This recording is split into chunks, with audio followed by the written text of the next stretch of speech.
Penelope Castellano ripped the diamond earrings from her ears and threw them at the boardroom door as it slammed shut behind the men who had just stolen her life. 12 directors, 12 signatures. One vote that erased 40 years of work in 90 seconds. "You can't do this to me," she screamed at an empty room worth more than most towns. But they already had. Frozen accounts, seized cars, a locked penthouse. By sundown, the richest woman in the state had $11 and no place to sleep, and the only door left open to her belonged to a man she'd once called just a janitor, the single father she'd humiliated in front of 100 people. What Penelope didn't know was that this quiet, overlooked man had a secret that would either save her or bury the men who destroyed her. Stay with me until the very end, because the truth about Marcus Reed will change how you see everyone you've ever underestimated. And before we begin, tell me in the comments what city you're watching from so I can see how far this story travels. If you believe good people deserve second chances, hit that subscribe button and follow the channel because this story is only getting started. The elevator doors opened on the 42nd floor and Penelope Castellano walked into the boardroom she had built like she owned the world. Because for 40 years she had. "Let's make this quick," she said, dropping her leather folder onto the head of the table. "I have a call with Tokyo in 20 minutes. Nobody moved. That was the first thing she noticed. 12 of her directors sat in a row, and not one of them stood when she entered. Not one poured her coffee. Not one smiled that nervous, eager smile she had grown so used to over the decades. "Well," she said, "somebody want to tell me why we're meeting at 7 in the morning? Harold Vance, her chairman, her mentor, the man who had stood beside her at her husband's funeral 11 years ago, cleared his throat. "Penelope, sit down. I don't sit in my own boardroom, Harold. You know that. Today you do." Something in his voice made the back of her neck go cold. She looked around the table, reading their faces the way she'd read markets her whole life. And what she read there made her stomach drop. "What is this?" she said. It wasn't a question anymore. Harold slid a single sheet of paper across the table. "The board has voted. Effective immediately, you are removed as Chief Executive Officer of Castellano Global Holdings." For a long moment, Penelope Castellano did not breathe. "You're joking," she finally said. "Harold, tell me you're joking." "I wish I were." "On what grounds?" Her voice climbed. "I have grown this company 40% in 3 years. 40%, Harold. I made every one of you rich. Every single one of you at this table, you'd be nobody without me." "That's exactly the problem," said a younger voice. She turned. Daniel Ferris, her chief financial officer, 38 years old.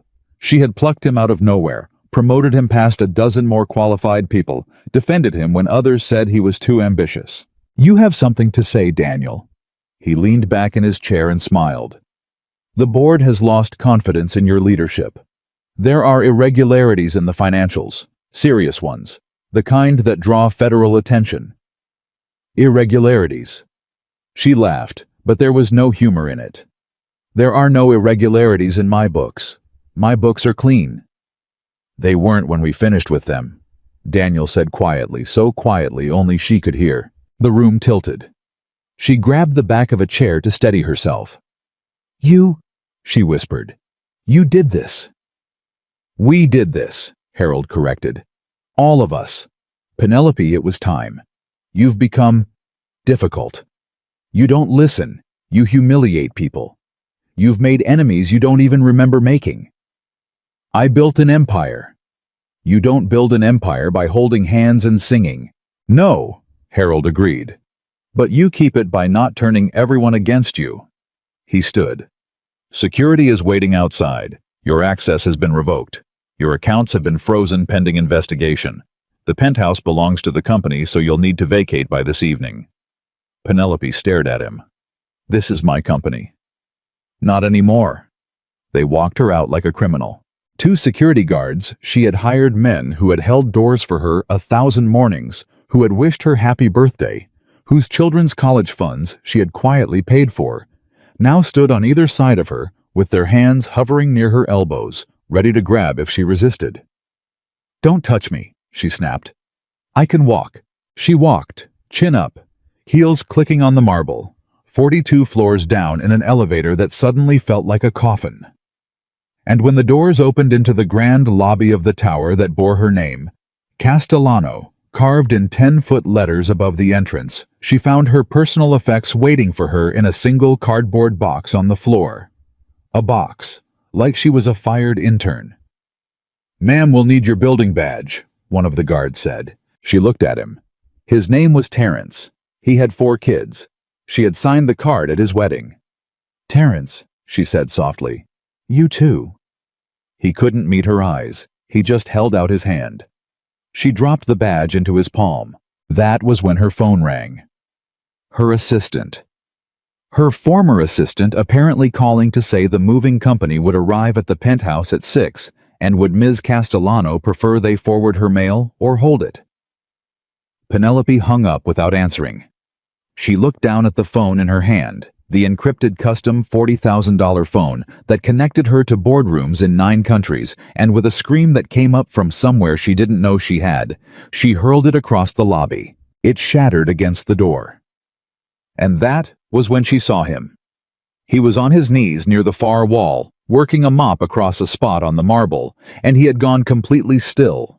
The way a man goes still when he sees something break that can't be put back together. Gray uniform. Reading glasses pushed up on his forehead. A wheeled bucket beside him.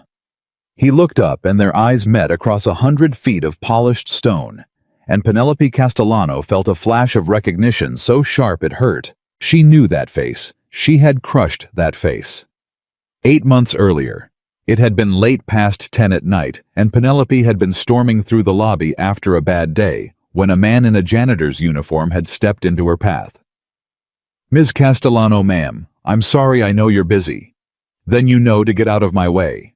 "Ma'am, please." "My name is Marcus Reed. I work the night shift here. I've seen some things I think you need to know about. In the server rooms. People coming in at odd hours, moving files, and I heard 2 of your executives talking about—" "Are you a security consultant, Mr. Reed?" "No, ma'am, Are you an accountant? A financial analyst? Do you have any idea how my company operates?" "No, but I know what I heard." "You know what you heard?" She had said it loud enough that the 2 late working staffers by the elevators turned to watch. "Let me explain something to you. You mop floors. You empty trash cans. I run a company worth $11 billion. Do you understand the distance between those 2 things? Do you understand how absurd it is that you think you have information I need?" His jaw had tightened, but he had not looked away. "I'm just a janitor to you," he'd said quietly. "I get that, but being a janitor doesn't make a man blind." "No," she'd said, "but it does make you a janitor. Now clean up that spill by the door and stay out of my way. And Mr. Reed, if I ever catch you eavesdropping on my executives again, you'll be looking for work somewhere else. Do we understand each other?" He had held her gaze for 1 more second.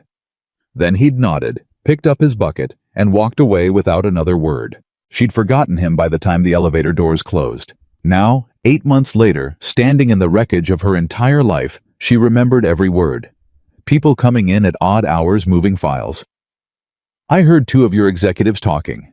Being a janitor doesn't make a man blind." He had tried to warn her. This man, this exact man on his knees 10 yards away, had tried to tell her that Daniel Ferris and the others were moving against her, and she had humiliated him in front of witnesses and threatened his job. "Ma'am," Terrence's voice, gentle now, almost pitying. "You need to go." She bent down and picked up her cardboard box. It weighed almost nothing. 40 years and it fit in a box a child could carry. She walked out of Castellano Tower into a cold gray morning, and the doors locked behind her with a soft electronic click. The first thing she learned about being poor was that everyone can smell it on you before you even say a word. Her cards didn't work. All of them declined one after another, the frozen accounts turning her platinum plastic into worthless rectangles. She had $11 in cash, a 20 she'd broken, tipping a valet who no longer worked for her, and the change from a coffee. $11 a cardboard box, and a designer coat that was worth more than the compact car that nearly hit her when she stepped off a curb, not knowing which direction to walk. She tried Harold. Blocked. She tried 3 of her so-called friends, women she had lunched with for 20 years, women whose charity galas she had funded. 2 didn't answer. The third, Vivian picked up on the 4th ring. Penelope. Oh, honey, I heard. It's just awful. Vivian. I need somewhere to stay. Just for a few nights until I sort this out. You have the guest house. There was a pause. The kind of pause that told her everything. The thing is, Vivian said, Charles and I are having the whole place renovated. Terrible timing, I know, but you understand. Vivian, it's me. It's Penelope. I have to run, sweetheart. Kisses. It'll all work out, I'm sure of it. The line went dead. Penelope stood on the sidewalk with a dead phone she'd have to charge somewhere and a box she was tired of carrying, and for the first time since she was a 19-year-old girl with holes in her shoes, she felt something she had spent 40 years making sure she'd never feel again. She felt alone. She spent that first day walking. She didn't know what else to do. She had never taken a bus in her adult life. She didn't know the routes didn't have exact change, and the driver had looked at her coat and then at her face like she was playing some kind of joke. She bought a cup of coffee with her last few dollars because she needed to sit somewhere warm, and she nursed it for 3 hours in a diner until the waitress started giving her the look that meant time to buy something or move along. Night came. The temperature dropped, and Penelope Castellano, who had slept in a bed with sheets flown in from Italy, realized she had nowhere to go. That was when she thought of him again. Marcus Reed. She didn't know why. Maybe because he was the last person who had shown her the truth before it destroyed her. Maybe because in the whole city of millions, he was the only face she could picture that hadn't looked at her with contempt or pity. Or maybe, and this thought shamed her, even as she had it, maybe because a man like that, a janitor, wouldn't turn her away. Wouldn't have the pride to. Wouldn't have anywhere better to be. She was wrong about almost everything that night. But she was right about one thing: she had nowhere else to go. It took her 2 hours, and the kindness of a security guard at the building's service entrance, to find out where Marcus Reed lived. She told the guard she owed the man money and wanted to pay him back, which was closer to the truth than she realized. He gave her an address on the east side of the city, a neighborhood she had driven past exactly twice in her life, both times with the doors locked. She took a bus. She figured out the change. A stranger, a young woman with a baby, showed her how, and when Penelope tried to thank her, the girl just shrugged and said, "We all been there." No, Penelope thought. We haven't. But she didn't say it. The building was old brick, 4 stories with a buzzer panel where half the names had worn off. She found Reed 3C and pressed it and waited in the cold with her cardboard box. A crackle. Then a small voice. A child's voice. "Hello." Penelope hesitated. Is your father home?" "Daddy, somebody's on the buzzer." Muffled footsteps. Then his voice, careful and low. "Who is it?" "Mr. Reed. It's—" She stopped. Her name had opened every door in the state for 40 years. Now she was afraid to say it. "It's Penelope Castellano." The silence on the other end lasted so long she thought he'd walked away. Then the door buzzed open. She climbed 3 flights of stairs that smelled like other people's dinners and someone's cigarettes and 100 years of feet. On the 3rd floor, a door was open, and Marcus Reed stood in it, filling the frame in a plain t-shirt and jeans, no uniform, no glasses. Behind him, peeking around his leg, was a little girl of about 6, with 2 crooked braids and enormous eyes. He looked at Penelope. He looked at her expensive coat and her ruined makeup and the cardboard box she was clutching like a life raft. And for one terrible second, she was sure she saw it coming. The smile, the now who's on top, the payback she absolutely deserved. It didn't come. "You look like you haven't eaten," was all he said. Penelope opened her mouth. Nothing came out. "Lily," he said, turning to the little girl. "Go set another place at the table. But Daddy, who is she? Marcus looked at Penelope for a long moment. Something moved behind his eyes. Something old and tired, and incredibly not cruel. She's someone who's having a real bad day, he said. Go on now. Lily disappeared into the apartment. Marcus stepped back and held the door. You gonna stand out there all night, he said. Or are you coming in? The apartment was small. 2 rooms maybe. A kitchen you couldn't turn around in. A couch that had been patched with tape on one arm. A child's drawings covered the refrigerator held up with mismatched magnets. Everything was clean, almost aggressively clean, the clean of a man who couldn't buy nice things, so he made sure the things he had were spotless. Penelope stood in this doorway holding her box, and she didn't know how to be a person in a room like this. She had forgotten how.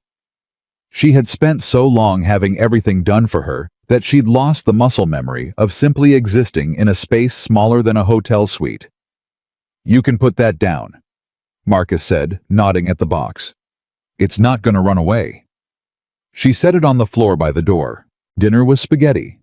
Just spaghetti with a jar sauce and some Parmesan from a green can. And it was, Penelope would later admit, one of the best meals she'd ever eaten, though it took her 3 bites to understand that the reason was that she was starving. Actually starving for the first time in her adult life. Lily talked the whole time.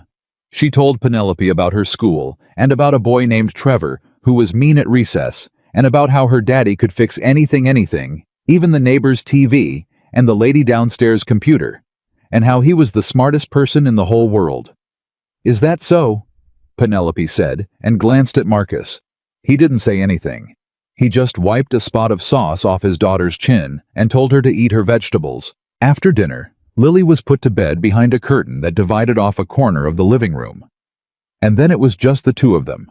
Penelope on the taped-up couch, Marcus in a wooden chair across from her, and a silence between them as wide as everything that had happened.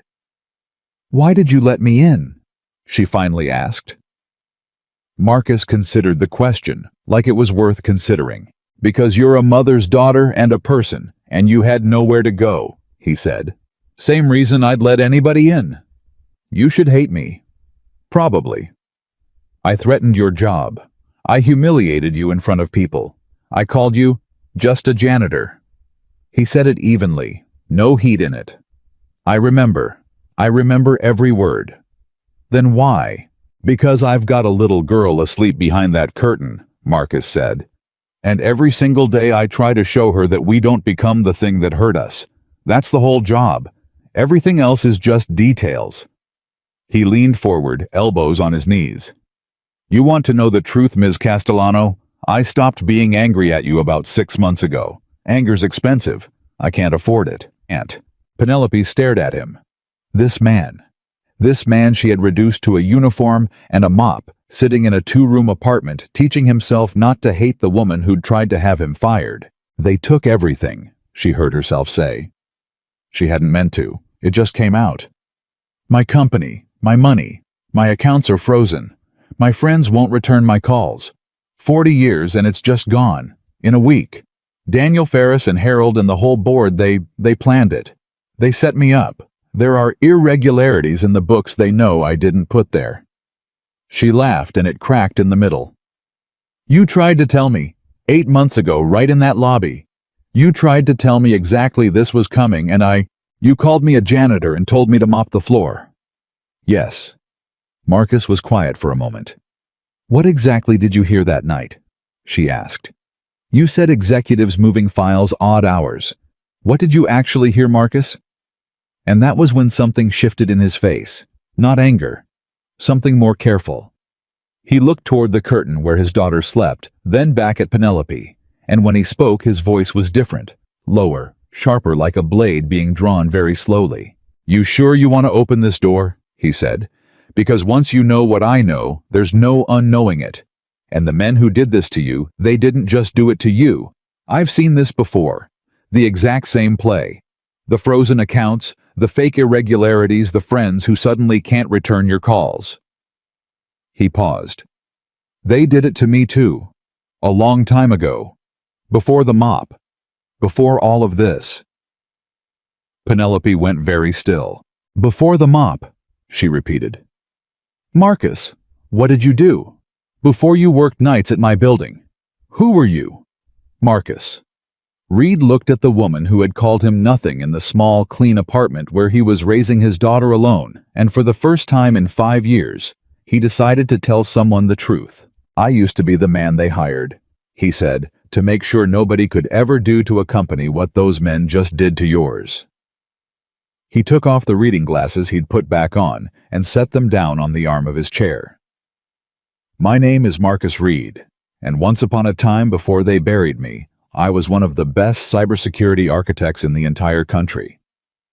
The clock on the wall ticked. "And I think," he said slowly, "that the same people who destroyed me are the ones who just destroyed you." The clock on the wall ticked twice before Penelope found her voice, and when she did, it came out smaller than she'd ever heard it. "One of the best in the country," she repeated. "And you're mopping my floors at night."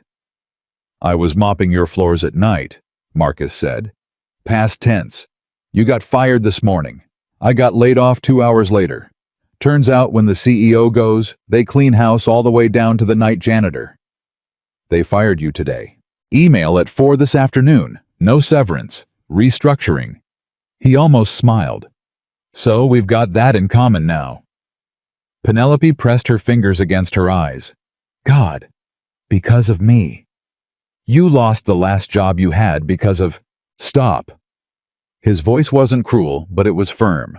"You want to sit in my apartment and blame yourself for every bad thing that's ever happened. We'll be here all night, and my kids got school in the morning. That job paid $12 an hour. It is not the tragedy of my life. Now, do you want to know what I heard 8 months ago, or do you want to keep apologizing?" She dropped her hands. "Tell me." Marcus stood, walked to the kitchen and came back with 2 glasses of tap water because it was the only thing he had to offer. He set one in front of her and sat back down. "3 nights before I stopped you in that lobby, I was cleaning the 29th floor. Server room's up there. It's supposed to be badged access only, but the cleaning crew's got a master. I'm in there emptying trash and I hear 2 men come in. Ferris, your CFO, and another one. Older. Suit worth more than my car. They didn't see me. I was behind a rack." "What were they saying?" "Ferris says the mirror's clean, it'll all trace back to her. And the older one says, 'You're sure the offshore accounts are in her name?' And Ferris laughs and says, 'By the time forensics untangles it, she'll be in a cell and we'll be in the corner office.'" Penelope's water glass stopped halfway to her mouth. "They were building it 8 months ago," she whispered. "They were building the frame around me 8 months ago, and I fired the only man who heard them do it. Now you're catching up." "The older one, the suit, describe him." "Silver hair, tall, walked like he owned the elevator. Ferris called him by his first name once. Called him—" Marcus paused, reaching back through 8 months. "Called him Harold."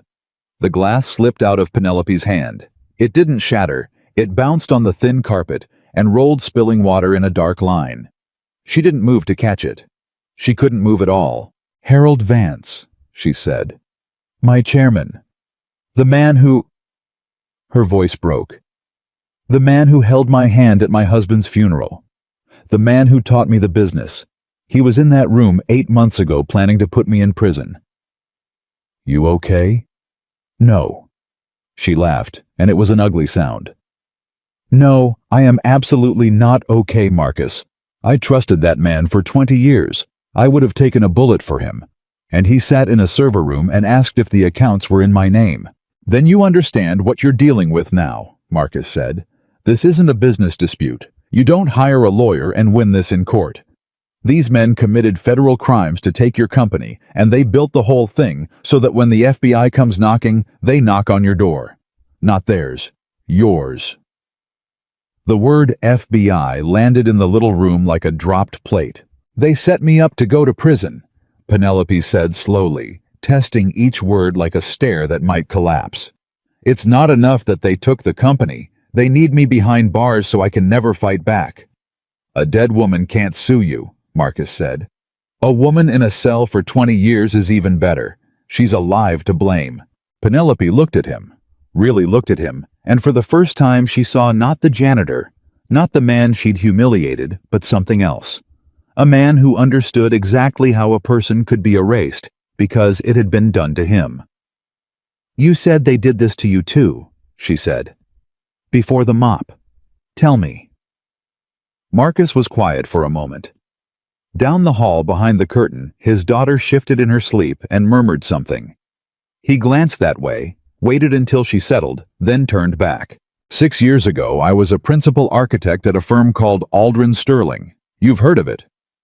Aldrin Sterling collapsed. It was a huge scandal. She stopped. There was fraud. Massive fraud. Investors lost billions. There was, Marcus agreed. And I found it. I was hired to secure their systems, and while I was in there, I found a set of transactions that didn't make sense. Money moving in circles. Shell companies inside shell companies. I traced it. Took me 3 weeks. And what I found was that 4 senior partners were looting the pension funds, teachers, firefighters, ordinary people, and hiding it in a structure so clean it was almost beautiful. What did you do? What you're supposed to do? I documented everything and I took it to the general counsel. Marcus's jaw tightened.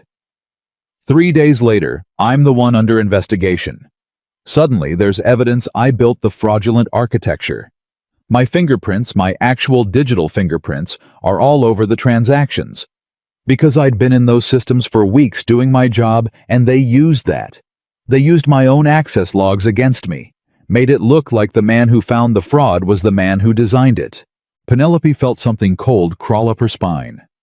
"The mirror's clean, it'll all trace back to her," she said. "That's what Ferris said. About me. That's the exact same play," Marcus said.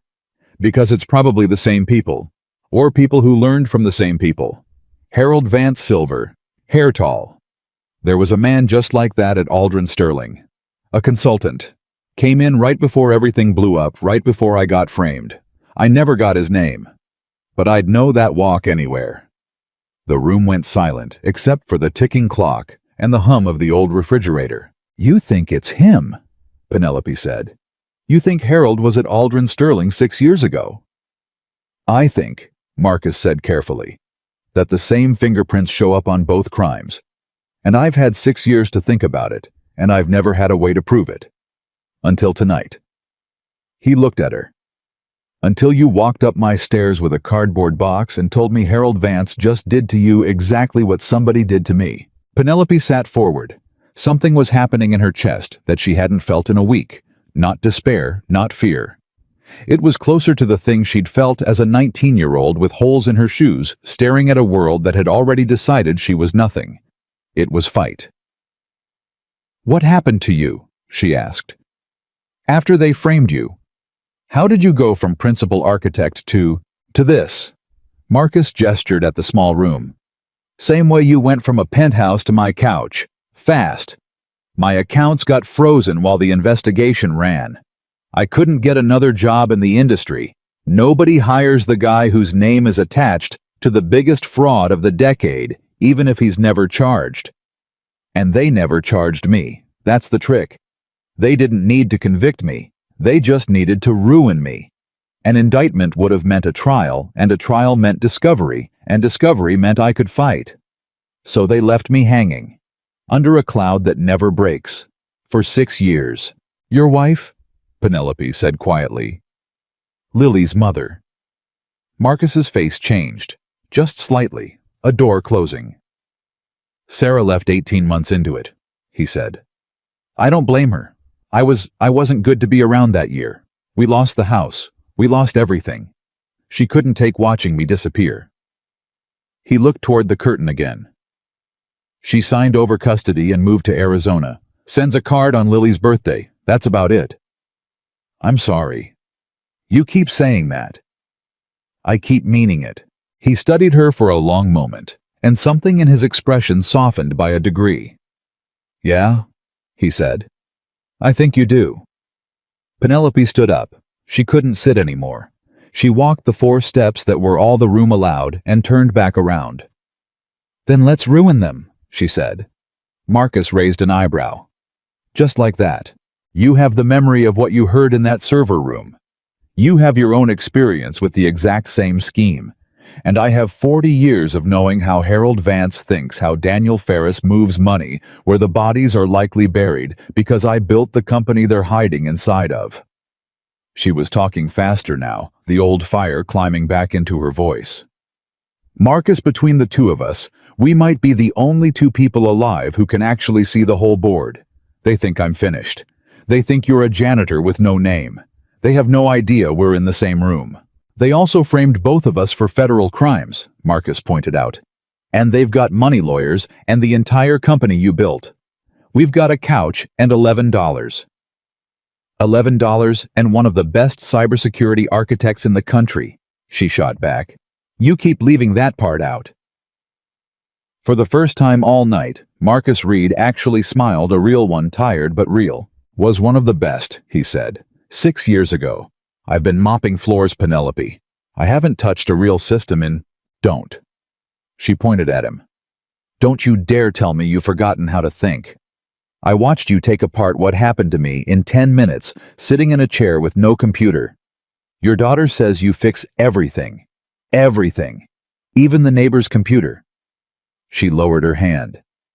"You didn't lose what you are, Marcus. They just took away the room you were allowed to do it in." Marcus didn't answer right away. He looked at the curtain, and the drawings on the fridge, and the small sleeping shape of the only thing in the world he had left. And Penelope understood all at once what she was really asking him to do. "You have Lily," she said, quieter now. "If we do this, and it goes wrong—" "It's not that simple," Marcus said.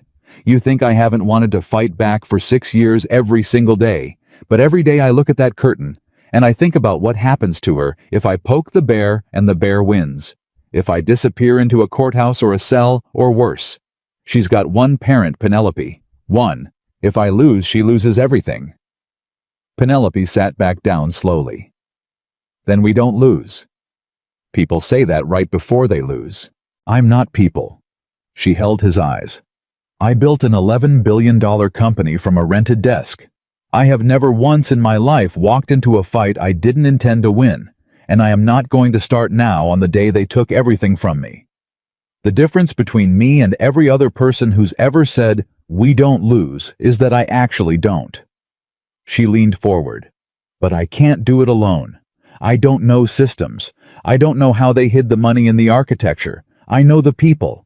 You know the machine. I need you, Marcus. And I have never in my life said that to anyone." The clock ticked.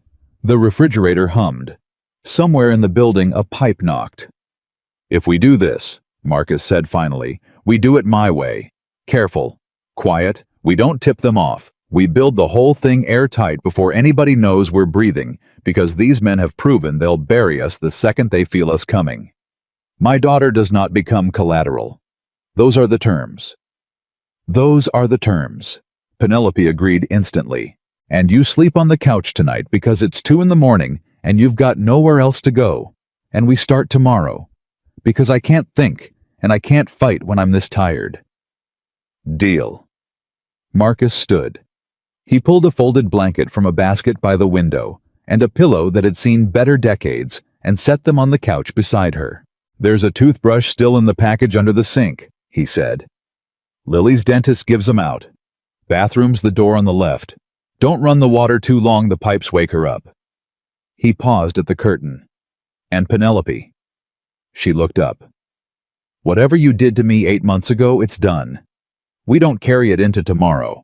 A man can't fight a war looking backward. You understand me?" Her throat tightened. "I understand." "Good." He pulled the curtain aside. "Get some sleep." Penelope Castellano lay down on a stranger's taped-up couch under a blanket that smelled like fabric softener and a child's shampoo in a neighborhood she'd only ever seen through locked car windows, and she stared at the water-stained ceiling for a long time. She thought she'd cry. She'd been on the edge of it all day. But the tears didn't come. Something else had taken their place. Something she'd almost forgotten she was capable of.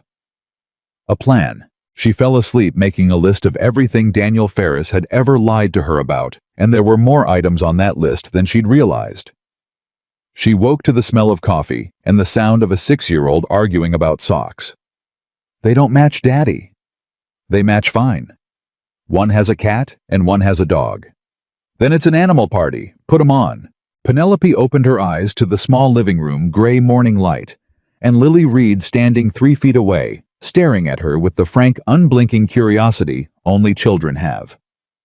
You slept on our couch, Lily observed. I did. Are you homeless? Lily. Marcus's voice from the kitchen. It's a fair question, Penelope said. She sat up, and her back informed her exactly how old the couch was. Yesterday I had a very big house. Today I don't, so I suppose right now yes. I'm a little bit homeless. Lily considered this with tremendous seriousness. You can have my Pop-Tart, she offered. The strawberry one. I don't like the strawberry one, but you can have it if you're homeless. Penelope felt something crack open in her chest that no boardroom betrayal had touched. This tiny child, in an apartment with tape on the couch and mismatched socks, offering her breakfast. Thank you, Lily, she said, and her voice wasn't entirely steady. That's the kindest thing anyone's done for me in a very long time. It's just a Pop-Tart, Lily said, and skipped off to find her backpack. Marcus appeared with 2 mugs of coffee. He handed one to Penelope. She likes you, he said. That's not nothing. She doesn't like most people. Smart kid. She is. He sat down. I've got to walk her to school. There's a bus stop 2 blocks up if you need to go anywhere. But I'm thinking you don't have anywhere to go. No. Then stay. Lock the door behind me. Don't answer the buzzer for anybody. When I get back, we start. He took a sip of coffee. First thing I need is a list. Everybody Ferris worked with. Everybody Vance is close to. Every account, every name, every deal that ever felt wrong to you. You know things you don't even know you know. My job's going to be finding the thread. Your job's going to be handing me the whole tangle. I can do that. I know you can. He stood. Lily Shue's bus is coming. The next hour alone in Marcus Reed's apartment, Penelope Castellano did something she hadn't done with her own hands in 20 years. She washed 2 coffee mugs. She folded the blanket. She found a notepad and a chewed pencil in a kitchen drawer, and she sat at the small table and began to write, and the names came faster than she could get them down.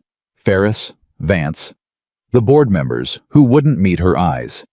The offshore firm Ferris had recommended 3 years ago, the one she'd never quite trusted, but signed off on anyway because everyone said it was the smart move. The auditor who'd retired suddenly last spring. The head of IT security who'd been replaced 18 months ago with a Ferris hire. She was 4 pages deep when it hit her and she stopped writing. The head of IT security, replaced 18 months ago. She'd never questioned it.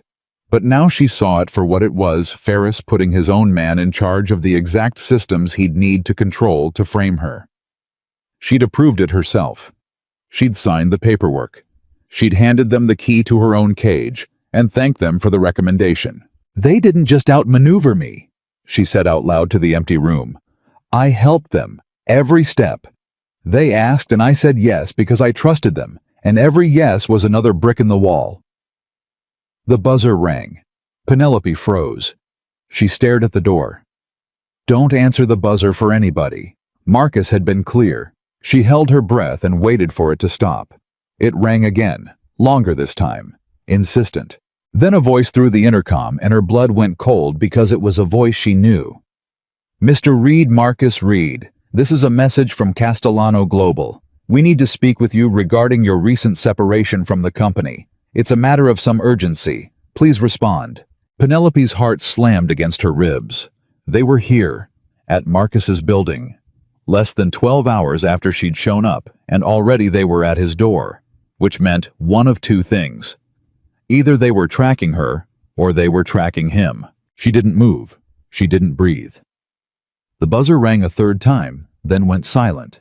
She crept to the window and pulled back the edge of the curtain, and down on the street she saw a black sedan idling at the curb and a man in a suit walking back to it, phone pressed to his ear. She knew that suit. She knew that car. It was one of the company's security detail men who reported directly to a chief of security, who reported directly to Daniel Ferris. They weren't here for Marcus's separation paperwork. Nobody sends a security detail across the city to discuss a janitor's final check. They were here because they'd realized something. And Penelope, standing at the window with her heart in her throat, realized it a half-second before they did. 8 months ago, Marcus Reed had been in that server room, and somewhere in the endless logs and badge records that Ferris's people controlled there was a record of a cleaning crew master badge entering the 29th floor server room at the exact time Ferris and Vance had held their conversation. Ferris was smart. Ferris was thorough. Ferris was the kind of man who, the moment his plan finally clicked into place, and he sat down in Penelope's chair, would go back through every log, every record, every loose thread, and clean them all up. And when he did, he'd find a janitor's badge in the server room on the wrong night. They weren't tracking Penelope.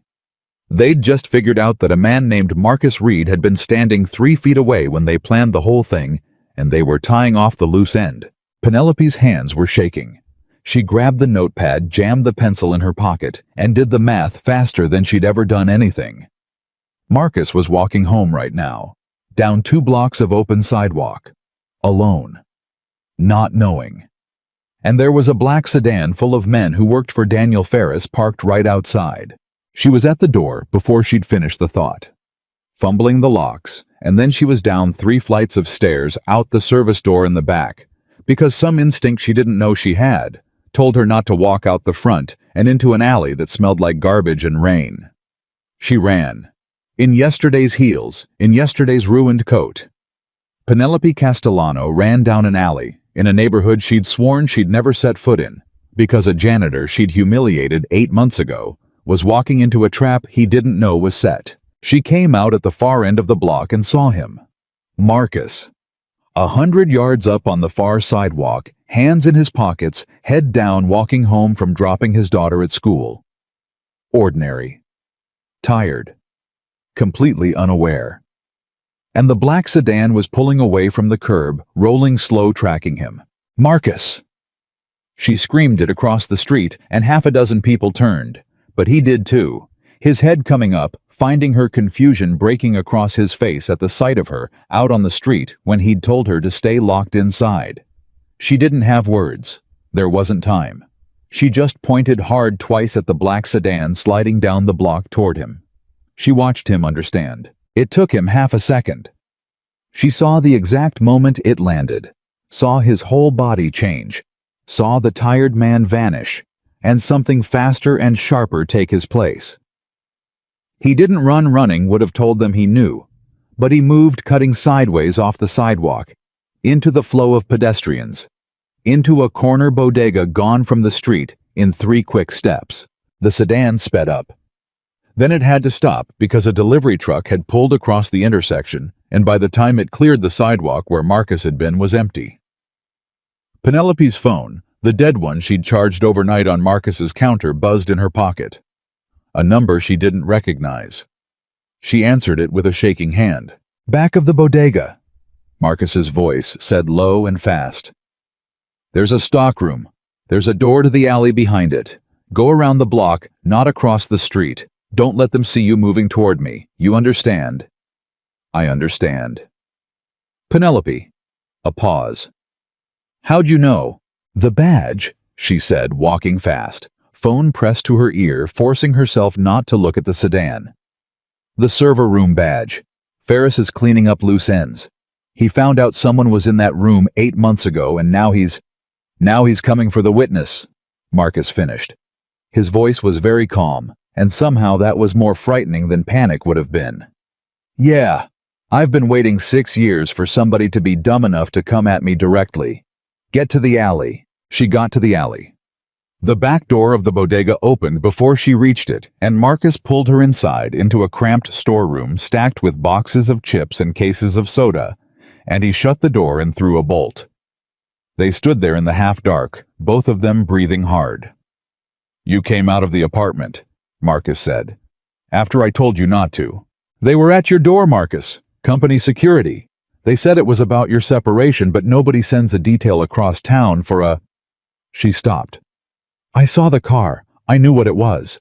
I've been signing that security team's paychecks for 6 years, and then I realized why they were really there and you were already walking home and I—" Her voice caught.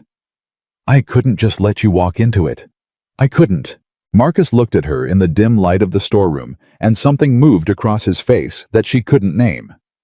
"You ran down the block in those shoes," he said. "To warn a man who tried to get you fired might get fired. Be careful you don't." He shook his head, and there was something almost like wonder in it. "8 months ago you couldn't remember my name. This morning you ran through an alley to save my life."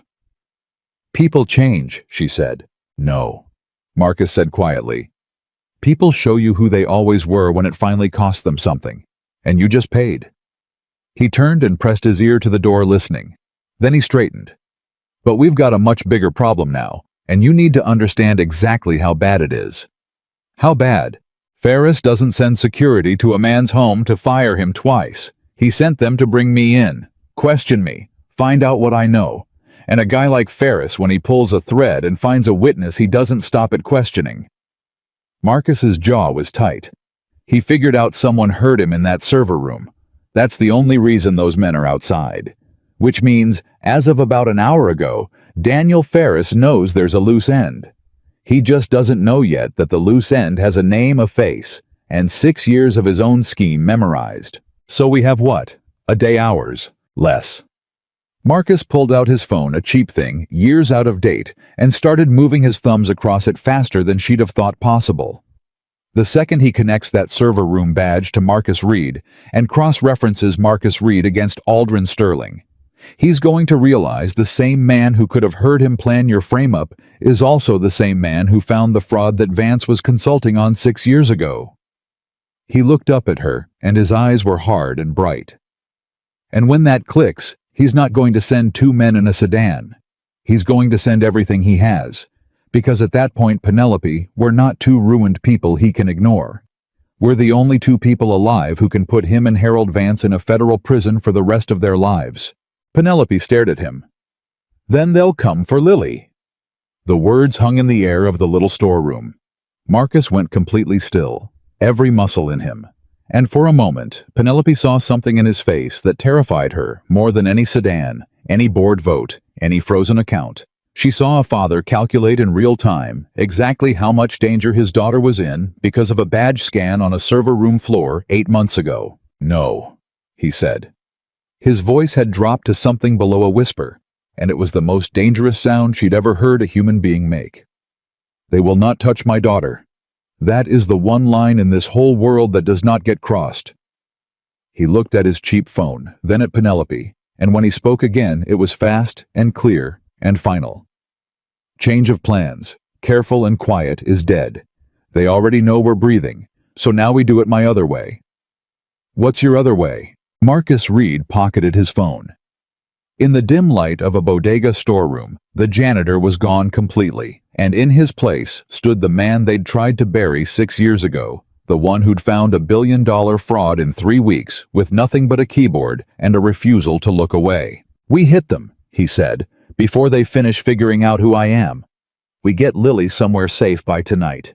And then you and I are going to take everything you know and everything I remember, and we're going to build the one thing Daniel Ferris and Harold Vance never thought either of us would ever have again."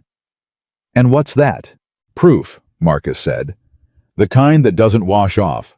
The kind that when it lands on them." He put his hand on the storeroom door. "You said you never walk into a fight you don't intend to win." "I don't." "Then congratulations, Ms. Castellano." He unbolted the door. "You just started the biggest one of your life, and we're already behind." They came out of the bodega, through the back into the alley, and Marcus moved like a man who'd already mapped every exit in the neighborhood, which Penelope realized he probably had. 6 years of looking over his shoulder taught a man things. "Where are we going?" she asked, half jogging to keep up. "To get my daughter out of that school before 3 o'clock, and then somewhere they can't find her. After that, we work." He didn't slow down. "The clock started the second Ferris connected that badge to my name. Everything we do now we do assuming they're one step ahead. Because they probably are." "Where do we take Lily?" You said Sarah's in Arizona. Not Sarah. Sarah signed away custody. She doesn't come back into this. His jaw was tight. There's one person, an old friend from before, the only person from my old life who never believed I was guilty. He runs a repair shop 3 neighborhoods over. Cash business, no records, lives above the shop. If I ask, he'll take Lily for a few days and ask no questions. You trust him. I trust exactly 2 people in this world right now, Marcus said, and then he glanced at her, and something passed between them that neither one said out loud. As of this morning, apparently 3. They pulled Lily out of school at 11, Marcus signing her out with a story about a family appointment, and the little girl came skipping out with her mismatched socks and her too big backpack, thrilled to be missing math. She stopped short when she saw Penelope standing beside her father. You're still here, Lily said. I'm still here. Are we all going somewhere? Marcus crouched down to her level. Penelope watched him do it. Watched the way his whole voice changed when he spoke to his daughter, the hard edges going soft. Baby, you're gonna go stay with Uncle Ray for a few days. At the shop. He's got that dog you like. Lily's face lit up. Biscuit. Biscuit. And you get to help him fix things. But here's the deal. He took both her small hands in his. You have to be a big girl, and you have to stay at the shop, and you don't go anywhere with anybody unless it's me or Uncle Ray. Not anybody. Even if they say they know me. Even if they say I sent them. Only me or Uncle Ray. Can you do that? Something in his tone reached even a 6-year-old. Lily's smile faded and she nodded, very serious. Is something bad happening, Daddy? Marcus didn't lie to her. Penelope noticed that. He didn't lie. Something bad might try to happen, he said. And I'm gonna stop it. That's my whole job right now, okay? Stopping it. But I do that job better when I know you're safe with Uncle Ray. So you help me do my job by staying safe. Deal. Deal, Lily whispered and threw her arms around his neck. Marcus held his daughter for exactly 3 seconds longer than a man would if he weren't afraid, and Penelope had to look away. Ray turned out to be a mountain of a man with grease-stained hands and eyes that missed nothing.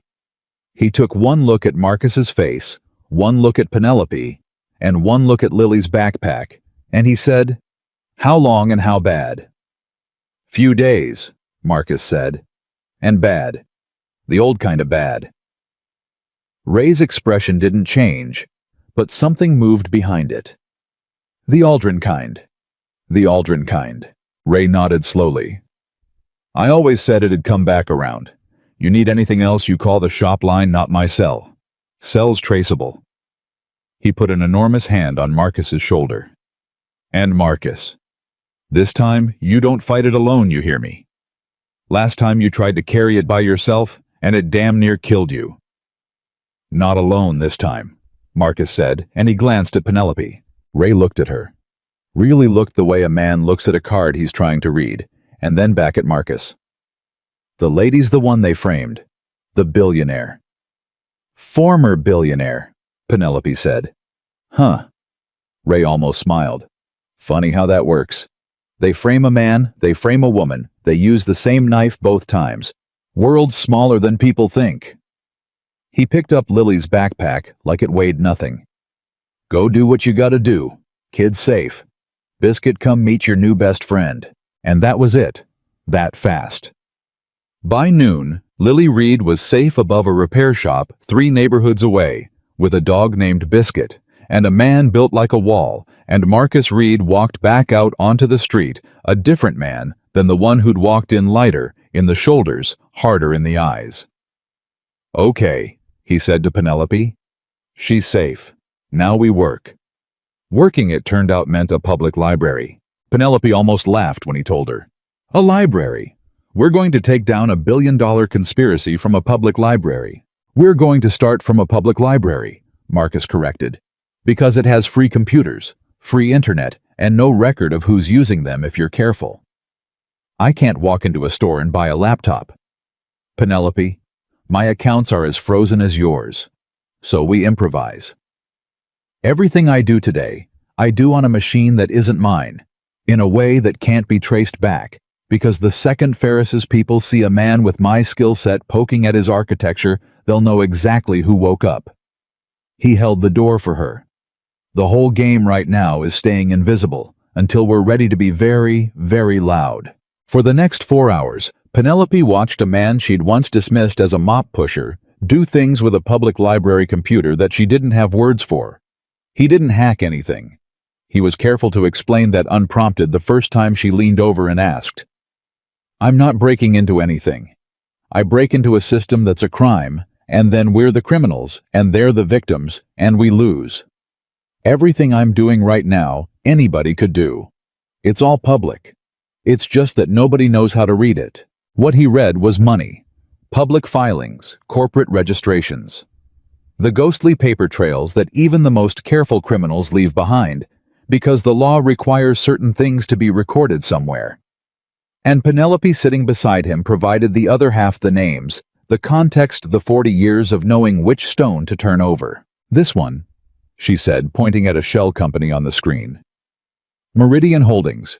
Ferris set it up 3 years ago. Told me it was a tax efficiency vehicle for the overseas division. I signed off on it." Marcus pulled the registration, studied it. His fingers went still on the keyboard. "Penelope," he said slowly. "Who's the registered agent on Meridian?"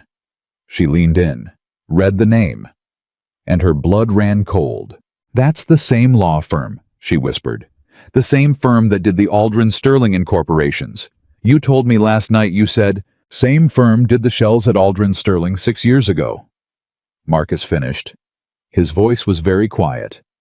"Same firm's doing Ferris's shells now. That's not a coincidence. That's a fingerprint." He leaned back in the library chair. "The lawyer, Penelope. Find me the lawyer. There's a specific person at that firm who does this exact kind of structuring, and if it's the same person who did Aldrin..." Penelope was already scrolling, already pulling the firm's partner list from memory and from the screen, and then she stopped, and her hand came up to her mouth. "Oh my God!" "What?" "Nathan Voss." She turned to Marcus, and her face had gone white. "Nathan Voss is a senior partner at that firm. And Nathan Voss is Harold Vance's son-in-law. He married Harold's daughter 12 years ago. I was at the wedding, Marcus. I gave a toast. The two of them sat in the fluorescent hum of the library, and the shape of the thing finally came clear between them. "It's a family business," Marcus said softly. "Vance runs the play from the boardroom. Voss builds the legal structures that hide the money. Ferris moves the pieces and takes the fall risk in exchange for the corner office. That's the machine. That's the whole machine. And it's been running for at least 6 years, because they ran the exact same play at Aldrin Sterling. And I'll bet you anything it wasn't the first time even then." "How many companies?" Penelope said. It wasn't really a question. "How many companies have these 3 men gutted from the inside? How many people like me and you have they framed and ruined and left holding the..." Her voice broke. "There are teachers, Marcus. You said it. Pension funds. Firefighters. Ordinary people whose retirements these men stole, and then they framed the one person who found it so nobody would ever look again." "Yeah," Marcus said. And there was something in his voice she hadn't heard before, not just the personal grief of a man who'd been ruined, but a deeper, older anger. "Now you understand why I couldn't just let it go. Even when it cost me everything. Even when Sarah left. There's people out there who lost more than I did and never even knew who to blame. I found it once. I found the whole thing once, and they took it away from me before I could make it matter." He looked at her. "This is my second chance. Probably my last one. And I am not going to waste it." That was the moment Penelope would think about it later. That was the moment it stopped being about getting her company back. By 4 o'clock, they had a map. Not proof, not yet, but a map the shape of the network, the names, the connections, the pattern that repeated across 2 companies 6 years apart. Marcus printed nothing. Printing left records. He memorized, and he had Penelope memorize, and they talked through it out loud in low voices until it was burned into both their heads. And then the library computer he was using flickered, just for a second. The screen stuttered, went dark, came back. Marcus went absolutely rigid. "What?" Penelope said. "What is it? What happened?" "Get up." His voice was flat and fast. "Get up right now. Don't run. Just walk toward the children's section on the far side. Go." She got up. She walked. She didn't ask again because the look on his face didn't allow it. He wiped the browser, shut the machine down clean, and followed her. And only when they were tucked behind the tall shelves of the children's section did he speak. "Somebody just pinged that machine," he said quietly. "Remote. Somebody was checking to see what that specific computer was doing. Now maybe it's nothing. Maybe it's the library's own IT. Maybe I'm 6 years paranoid." He shook his head. "But I don't think so. The timing's wrong. We spent 4 hours pulling every thread connected to Meridian Holdings, and Meridian's got a monitor on it, an alert that fires if anybody digs into the registration. Which is exactly what I'd set up if I were them. And I just tripped it. So they know someone's looking. They know someone's looking at Meridian from a public library across town, from the tower where a janitor named Marcus Reed used to work." Marcus's jaw was iron. "How long you think it takes Ferris to draw that line?" "We have to go." "We have to go." They went out a side exit, and they didn't take the bus, and they didn't go back toward Marcus's apartment, and for 2 hours they simply moved. Walking, changing direction, doubling back. Marcus watching reflections in windows, and Penelope learning in real time the exhausting arithmetic of being hunted. She'd been a hunter her whole life. She had never once been the prey. It changed something in her that afternoon. Every stranger's face became a question. Every slow car became a threat. "How did you live like this?" she asked him quietly, as they sat in the back corner of a laundromat because it was warm and had 2 exits and nobody looked twice at people in a laundromat. "For 6 years. How did you? You don't live like this for 6 years, Marcus said. "This part, the running the hunted part, that only lasts as long as they think you're a threat. Most of my 6 years they thought I was buried. Broke, blacklisted, forgotten. A man mopping floors isn't a threat, so they stopped watching me." He looked at the industrial dryers spinning. "The danger's back now because we made ourselves a threat again. That's the trade. You want to be safe, be nothing. You want to fight, be a target. Can't be both." Penelope was quiet for a moment. "Is it worth it? Being a target?" Marcus looked at her, and for the first time since she'd shown up at his door, he answered a question with the whole of himself in it. "My daughter is going to grow up," he said. "And someday she's going to be old enough to understand what happened to her father. And when that day comes, I need to be able to look her in the eye and tell her I didn't take it lying down. That when I finally got a chance to make it right, I stood up. Even scared. Even with everything to lose." His voice didn't waver. "I can live broke, Penelope. I did it for 6 years. What I can't live with is that little girl growing up thinking her daddy was a man who quit. So yeah, it's worth it." Penelope Castellano, who had built an $11 billion empire and lost it in a week, sat in a laundromat and understood finally completely why this man had let her in the night before. It wasn't weakness. It wasn't the lack of pride she'd cynically counted on. It was that Marcus Reed had figured out something she'd spent 40 years too busy to learn, that a man is defined not by what he has, but by what he refuses to become. "Okay," she said, and her voice was steady now. "Then let's make it worth it. What's next?" "Next," Marcus said, "is we need a real machine, real access, and a place to work that isn't a library with a stranger's alarm going off.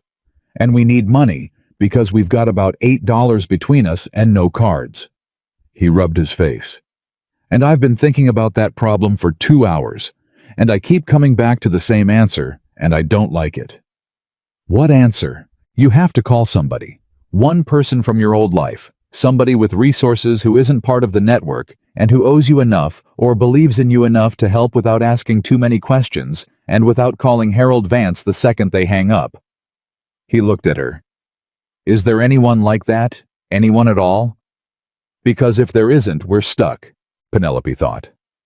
She ran through 40 years of contacts. The friends who hadn't answered Vivian, and her renovation lie the board members who'd betrayed her, the investors who'd fled. Name after name after name, and every single one either useless or dangerous. And then near the very bottom of the list, in a place she almost didn't look, because she'd tried so hard to forget it existed, she found one. "There's one person," she said slowly. "But you're not going to believe who. Try me. His name is Thomas Kane." She swallowed. 15 years ago he came to me with a company. Small. Good technology. Terrible management. He needed money, and I gave it to him, and then... She stopped.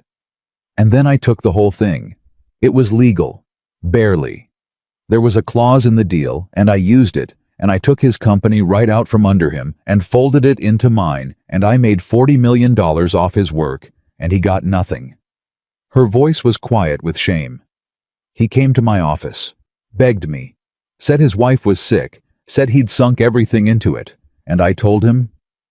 She closed her eyes. "I told him business isn't personal, and to close the door on his way out." Marcus stared at her. "And this is the man you want to call for help?" "I know how it sounds. It sounds like the last person on earth who'd take your call." "You don't understand." Penelope opened her eyes. 6 months later, I found out his wife had died. And I don't know why, I still don't know why to this day, but I sent him a check. Quietly. No note. No name he could trace. $200,000 right when he needed it most. I never told anyone. I never told him it was me.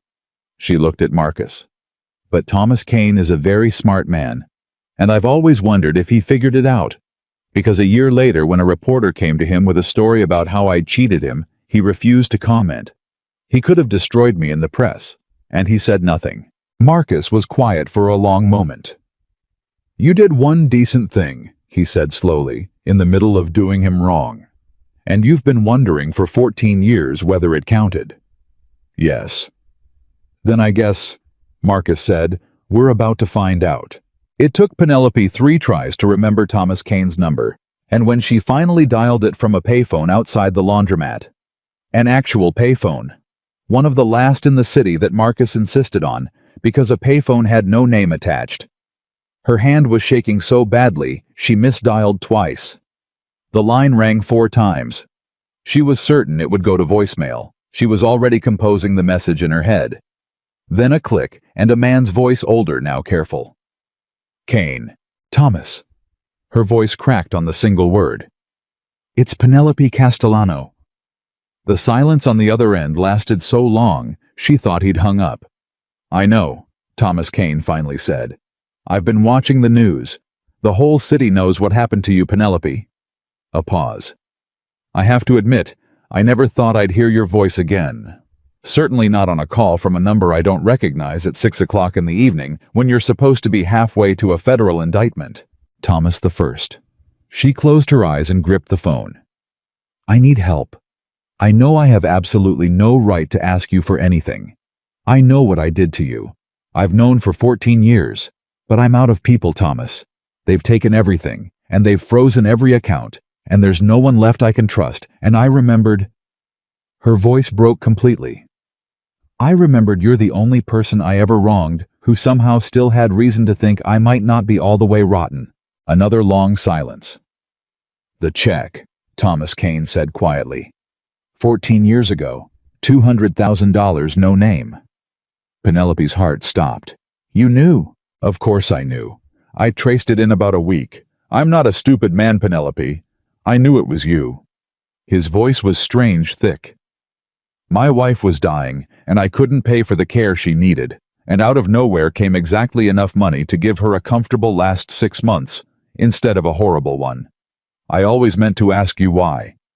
The woman who took everything from me, turning around and quietly saving my wife's final months. I never understood it." "I didn't understand it either," Penelope whispered. "I still don't.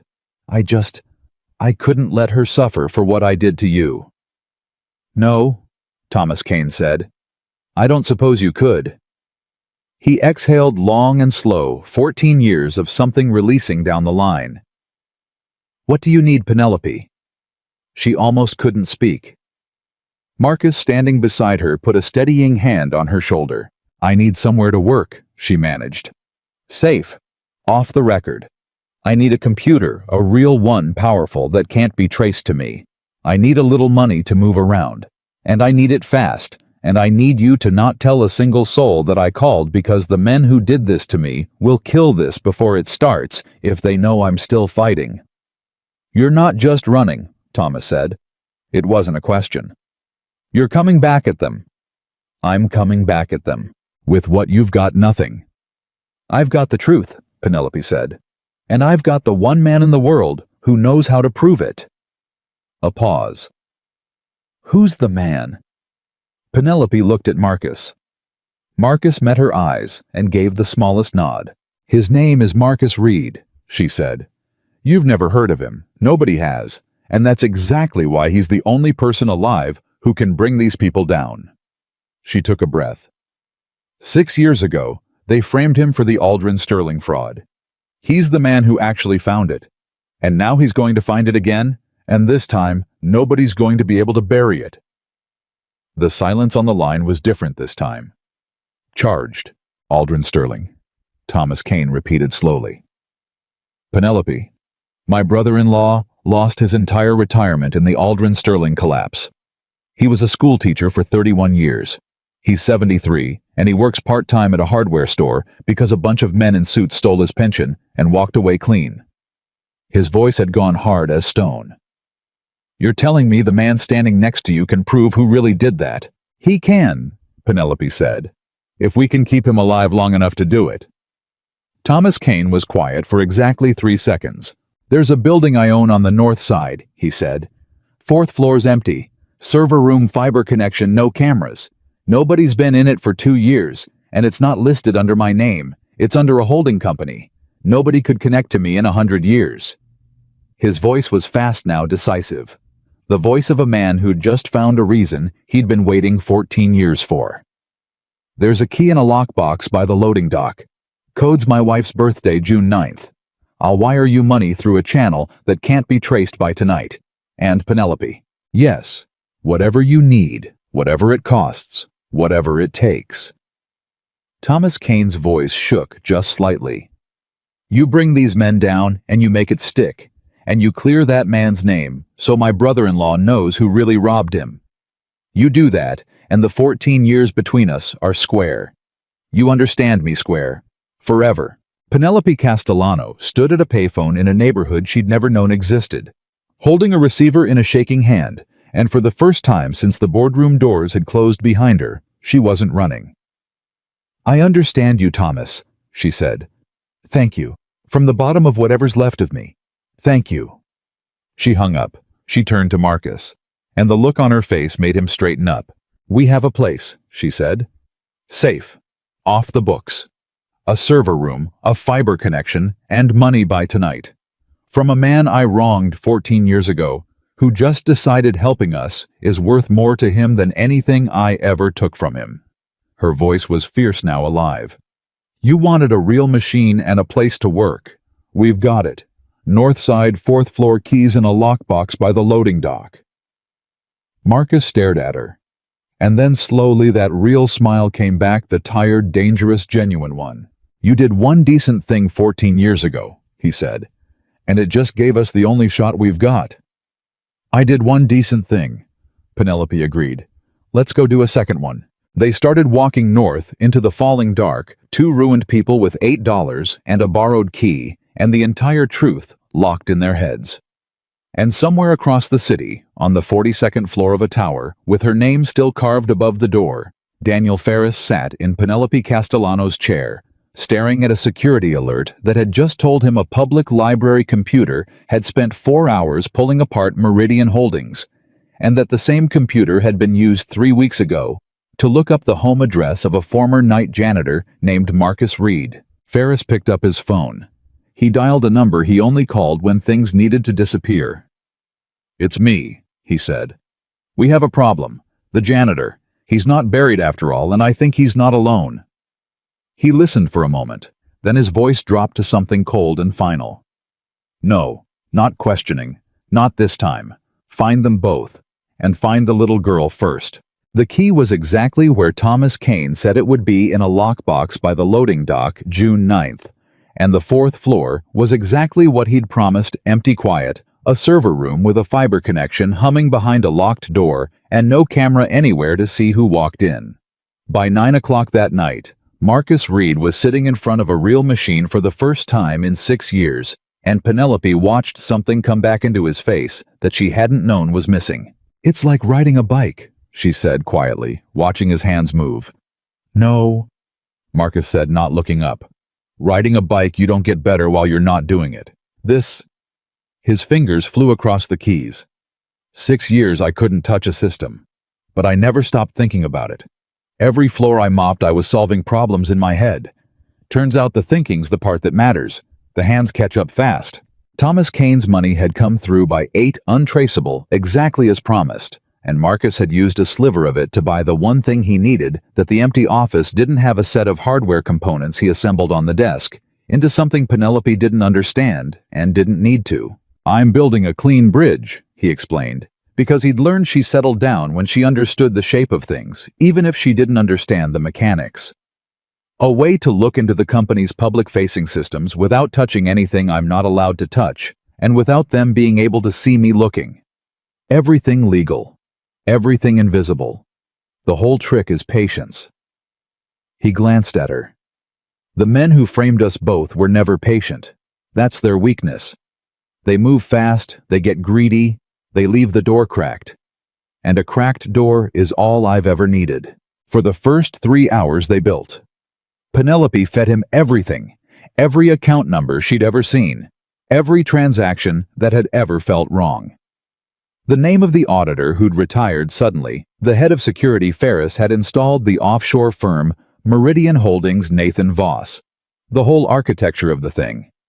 And Marcus took each piece and set it into the machine like a man assembling a rifle in the dark by feel from memory. And then, a little after midnight, he found the first thread. "Penelope." His voice had changed.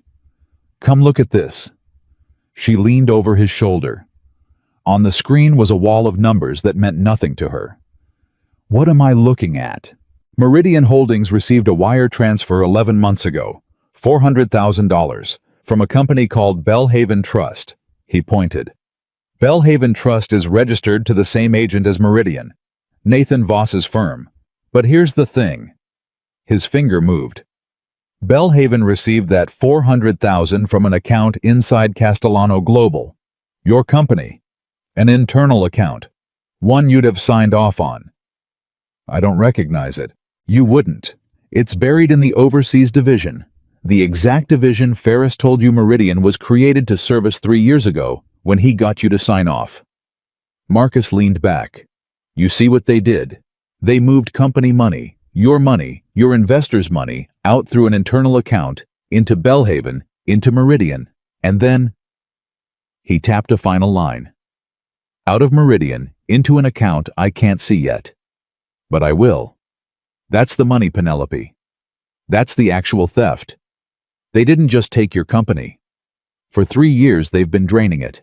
And every dollar they stole is a dollar they made look like you stole it." Penelope sat down hard in the chair beside him. 3 years. At least. They were robbing me for 3 years and setting it up so that when it finally got noticed, it'd look like me. That's the whole play. It's the same thing they did at Aldrin Sterling. Loot the company, slow structure it, so the fingerprints land on somebody else, and then when it gets too big to hide, you burn the fall guy and walk away with the money. His jaw was tight. The only difference is that this time the fall guy fought back. Both times, actually. Just took me 6 years to get the second shot. "How much?" Penelope said. "How much did they take?" "I don't have the full number yet. But Penelope..." He turned to her and his face was grim. "Based on what I'm seeing in just this one thread in just 11 months on just one of what's probably a dozen accounts, we're not talking millions." He paused. "We're talking hundreds of millions, maybe more." The number sat between them in the humming quiet of the server room. "Then we need all of it," Penelope said. "Every account, every transfer, the whole map. Because a piece of it they'll explain away. A piece of it their lawyers will bury. We need the entire thing start to finish airtight, so that when we put it in front of the right people, There's nothing left to argue about. That's exactly right, Marcus said. And that's exactly what's going to take time we might not have. He rubbed his eyes. Because right about now, Ferris knows a library computer spent 4 hours on Meridian. He's smart. He's going to lock things down. Every hour that passes, doors I can see through right now are going to start closing. So it's a race. I need to pull the whole map before he seals it, and I need to do it fast, and I need to not make a single mistake, because one wrong move and he knows exactly where we are. Penelope stood. Then work. I'll keep you fed with names and I'll keep watch. What do I look for? Anything. Anybody who doesn't belong on this street. A car that parks too long. A face you see twice. He was already turning back to the machine. And Penelope, if I say run, you run. You don't argue. You don't wait for me, you run. Because if it comes to that, one of us getting out with what we know is better than both of us getting caught with all of it. She almost argued. She saw him brace for it. And then she didn't, because she understood he was right, and because arguing would waste time, and because somewhere in the last 24 hours, she'd started to trust this man's judgment more than she'd ever trusted her own board. If you say run, I run, she agreed. But Marcus, you'd better be right behind me. That's the plan. For the next 4 hours, Marcus Reed did the finest work of his life. Penelope watched him do it, watched him move through the layers of the network like a surgeon pulling thread after thread, each one leading to another, the whole monstrous shape of it slowly emerging on his screens. Bellhaven to Meridian, Meridian to an account in the Caymans. The Caymans to a second shell, and a third the money moving in the elegant patient circles Marcus had described, designed to exhaust anyone who tried to follow it. But Marcus didn't exhaust. He'd been thinking about this exact structure for 6 years because it was the same structure that had destroyed him. Around 2 in the morning, he made a sound, a short, sharp exhale, almost a laugh, but with no joy in it. "What?" Penelope said, coming over. "I found Harold." Marcus's voice was very quiet. You wanted proof it was a family business, look. On the screen was a final account, the destination of the circling money, and attached to it was a name. The Cayman shell pays out to a private trust, and the trust's beneficiary, the ultimate beneficiary, the person all this money finally lands on, is a numbered entity. But numbered entities have to file somewhere with somebody. And this one filed with a registered agent in a jurisdiction that requires disclosure. He turned the screen toward her. The beneficiary of the trust that receives all the stolen money is a holding company. And the holding company is controlled by Harold Vance's daughter, Nathan Voss's wife. Penelope stared at the name. Elizabeth Vance Voss. She'd danced at that woman's wedding. She'd given a toast. "They put it in the daughter's name," she whispered. "So it never touches Harold or Nathan directly. If it ever came apart, the money trail would end at a woman who could plausibly claim she had no idea. They protected themselves with their own child." "That's who these people are," Marcus said. "They'll use their own kid as a firewall. Now you know exactly what we're fighting." He saved everything carefully in 3 separate places encrypted, and then he leaned back and scrubbed his hands down his face. "This is it, Penelope. Or it's most of it. I've got the money trail from your company's internal accounts through the shells to the trust to the beneficiary.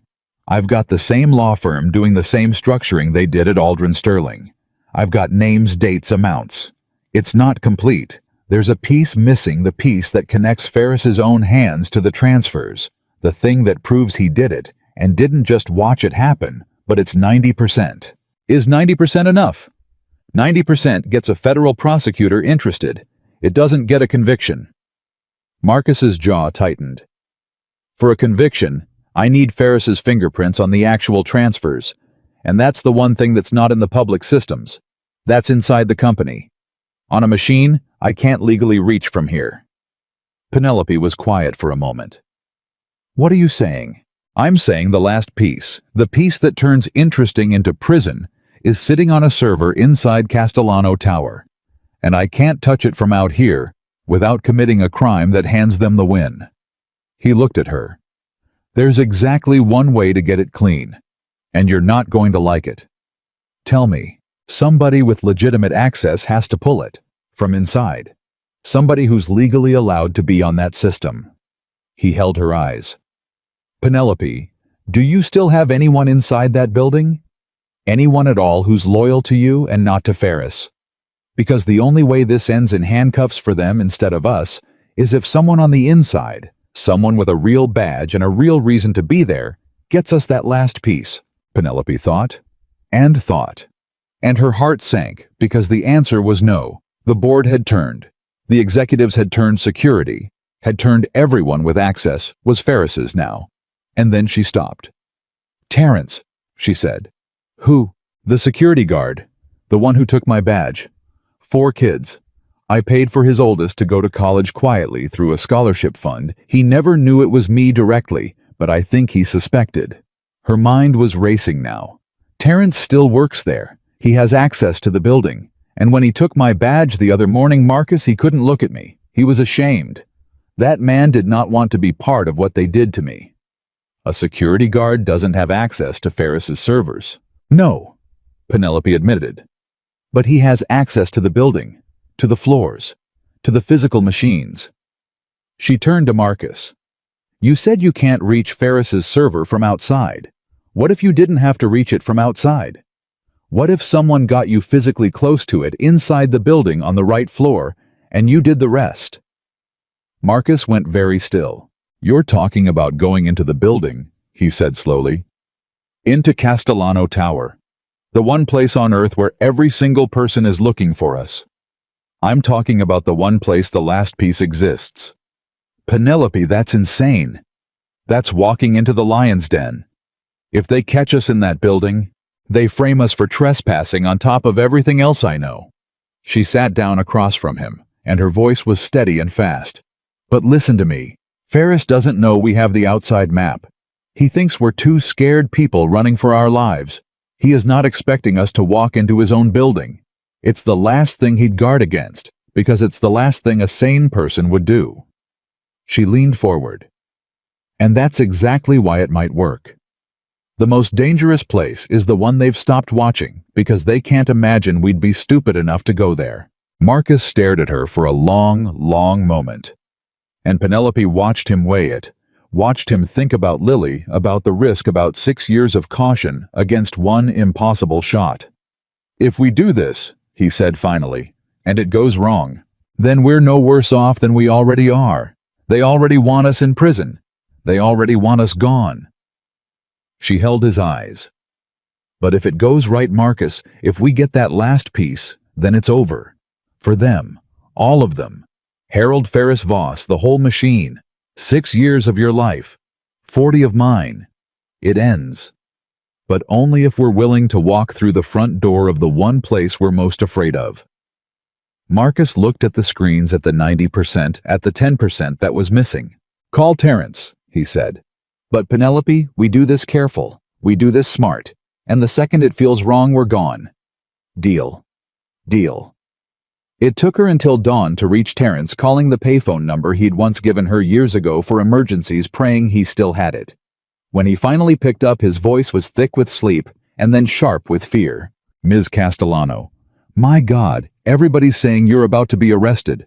They've got people looking for you. You can't. Why are you calling me Terrence? Her voice was calm and clear. I need you to listen to me for 60 seconds. And then you can hang up and never speak to me again if you want, and I won't blame you. Can you give me 60 seconds? A pause. 60 seconds. I didn't steal anything. They did. Daniel Ferris and Harold Vance robbed the company for 3 years and framed me for it, and I can prove it. I have most of the proof already sitting in front of me right now.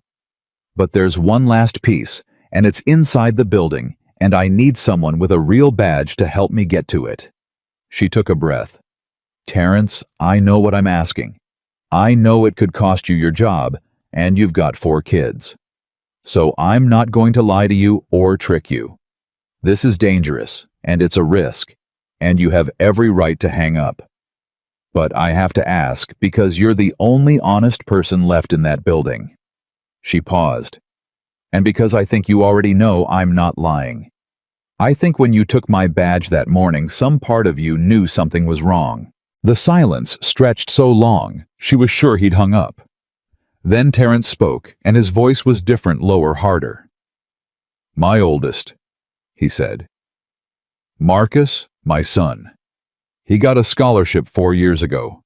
Full ride. Came out of nowhere, some fund nobody could explain. His mother cried for a week." A pause. "I always figured it was you. I never said anything because I figured you didn't want it known. But I always knew." Penelope's throat closed. "Terrence, Ferris told us you were a criminal," Terrence went on. "Told us you'd been stealing for years, that we were protecting the company by walking you out. And I did it.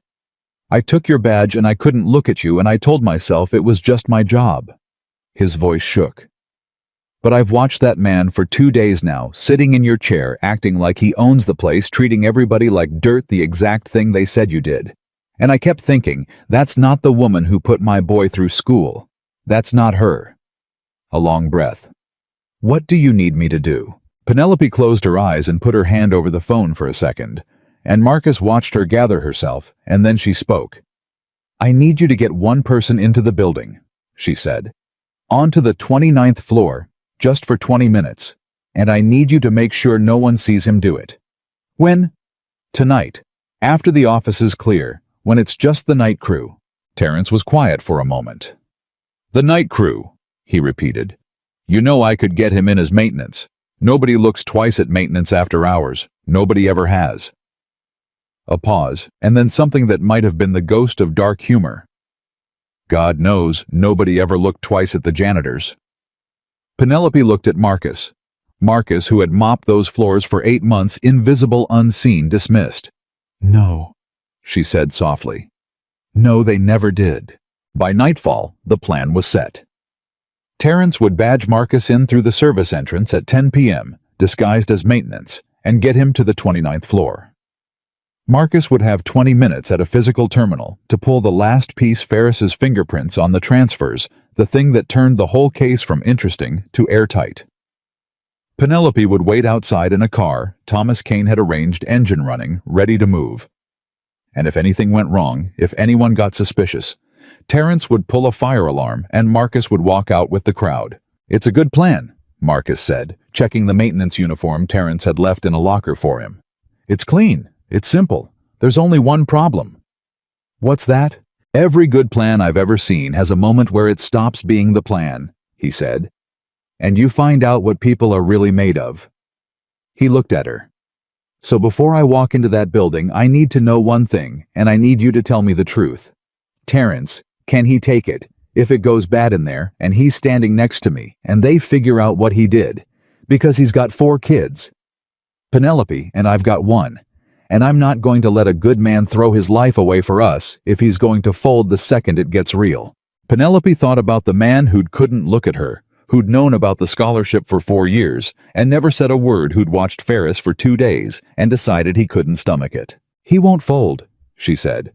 "He's the kind of man who does the quiet right thing and never asks for credit. Same as you." She met his eyes. "The building's full of people who did the loud wrong thing for money, Marcus. And it comes down to 2 men nobody ever looked twice at. A guard and a janitor. That's who's going to bring these people down." Marcus almost smiled. The people they stepped over. The people they stepped over. At 10 o'clock that night, Marcus Reed walked back into Castellano Tower in a maintenance uniform, badged in by a security guard named Terrence, invisible exactly the way he'd been for 8 months, and rode the service elevator up toward the 29th floor to steal back the truth. Penelope sat in a dark car across the street, watching the lit windows of the tower that used to be hers, her heart in her throat, and counted the minutes. 10 minutes passed, then 15. At 18 minutes, her phone buzzed. "Marcus."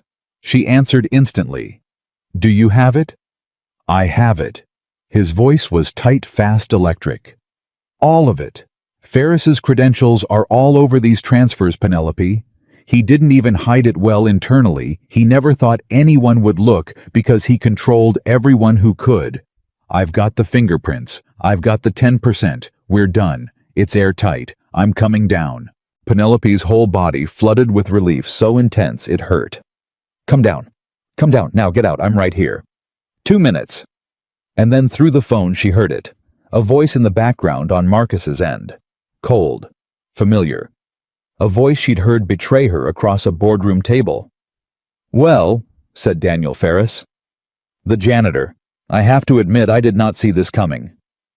The line went silent. Penelope's blood turned to ice. Marcus, she whispered. Marcus, talk to me.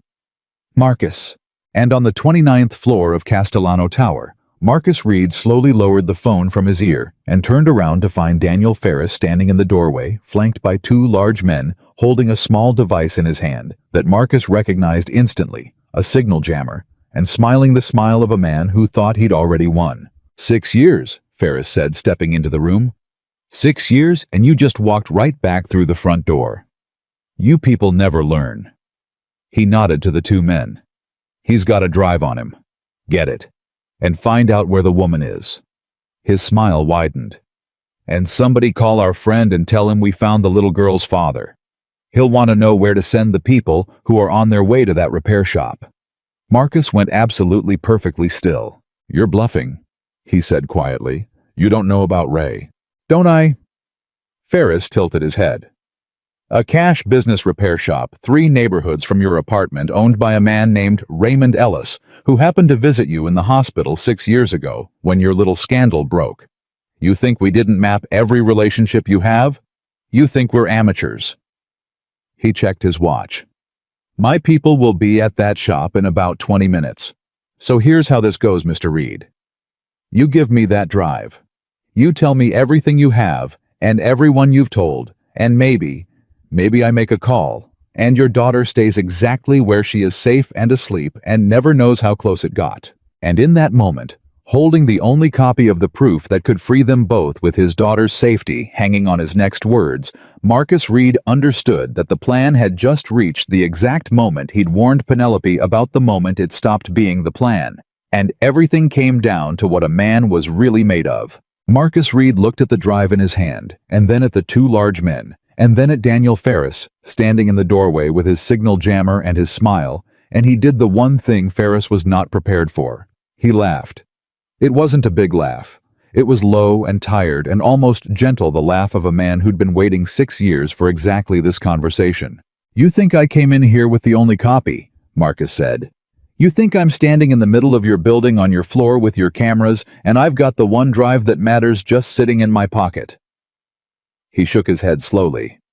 Daniel, can I call you Daniel? 6 years ago. Men just like you framed me because I made one mistake. I trusted the system. I took my proof to the general counsel, and I waited to do things the right way, and they turned it around on me before I ever got to use it. He took a step forward, and something in his voice made one of the large men shift his weight. I don't make that mistake twice. Ferris's smile flickered. You're bluffing. Am I? Marcus held up the drive. This is a copy. So is the one in a lockbox on the north side. So is the one that uploaded to 3 separate encrypted locations the second I plugged in upstairs before you ever walked through that door. And so is the one, he paused, letting it land, that's set to release automatically to a federal prosecutor and 4 newspapers at 6 o'clock tomorrow morning unless I personally stop it. Which I can only do from outside this building, alive and free. The room went very quiet. You see, Marcus went on. And now, he wasn't laughing at all. You spent 2 days figuring out who I was, but you only looked at the last 6 years. The janitor, the broke guy, the man you thought you buried. His eyes were hard and bright. You didn't look at who I was before. If you had, you'd have known you never ever corner a man like me in a room and think you've won. Because I don't walk into rooms I can't walk out of. I learned that the hard way. From people exactly like you. Ferris's jaw tightened. He glanced at the 2 men, and for the first time uncertainty crossed his face. He's lying. He has to be. Maybe, Marcus said. You want to bet your freedom on it because here's what happens if you're wrong. Your men take this drive. You feel good for about 8 hours.